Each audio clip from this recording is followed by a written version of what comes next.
When the light turns red, it's a giant no. It means you have to stop, don't you try to go. Wait upon the sidewalk, stay behind the line. Stopping for the red light is a very smart sign. When the light turns yellow, it's a golden glow. It means you must be ready and move very slow. The light is going to change, so don't you start to race. Patience is the secret in this busy place. When the light turns green, it's the best one yet. It means that you can go, the path is all set. But even when it's green, use your eyes to see. Look left, right, and left. Stay as safe as can be.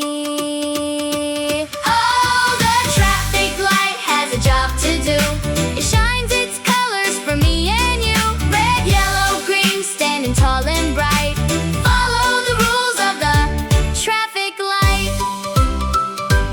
Red says stop. Yellow says wait. Green says go. Now we got it straight. Stay safe out there.